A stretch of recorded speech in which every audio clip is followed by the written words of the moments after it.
৪৪ বছর সাজা ভোগ শেষে কারাগার থেকে মুক্তি পান গেল বছর।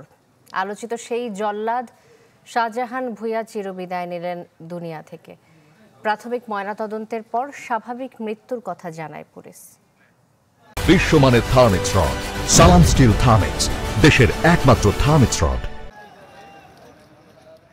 জল্লাদ শাহজাহান ভূঁইয়া বঙ্গবন্ধু শেখ মুজিবুর রহমানকে সপরিবারে হত্যা মামলার মৃত্যুদণ্ডপ্রাপ্ত ৬ আসামি সহ ২৬ জনের ফাঁসি কার্যকর করে আসেন আলোচনায়।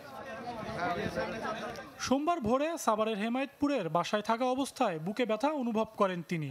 আশেপাশের ভাড়াটিয়া ও বাড়িওয়ালা চিকিৎসার জন্য তাকে সোহরাওয়ার্দী মেডিকেল কলেজ হাসপাতালে নিয়ে আসেন। পরে তাকে মৃত ঘোষণা করা হয়। শাহজাহান ভূঁইয়ার বোন জানান, দীর্ঘদিন ধরে শ্বাসকষ্টে ভুগছিলেন তিনি। বুকের ব্যথা আগেই ছিল, হার্টের সমস্যা ছিল, শ্বাসকষ্ট ছিল, আগে জেলে থাকতেই ছিল, কয়েকবার সোহরাওয়ার্দী আনছে। আমি ৪টার মধ্যে আমাদের সোহরাওয়ার্দী হাসপাতালে হাজির করেছি। জরুরি বিভাগে চিকিৎসা নেওয়ার পরে ডাক্তার তাকে মৃত ঘোষণা করেছে। শেরেবাংলা নগর থানার উপপরিদর্শক মশিউল আলম ভূঁইয়া জানান, সুরতহাল প্রতিবেদনে শাহজাহান ভূঁইয়ার শরীরে কোনো আঘাতের চিহ্ন পাওয়া যায়নি। তবে আত্মহত্যা কিনা তা ময়নাতদন্ত শেষে জানা যাবে। প্রাথমিক তদন্তে আপনার ডাক্তারি সনদপত্রে যেটা পেয়েছি, তারপরও ময়নাতদন্তের পর যে রিপোর্ট আসবে ওইভাবে আইনগত ব্যবস্থা প্রক্রিয়া।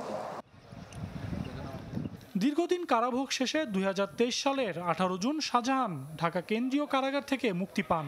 এরপর অনেকটা নিঃসঙ্গ জীবন কাটে তার।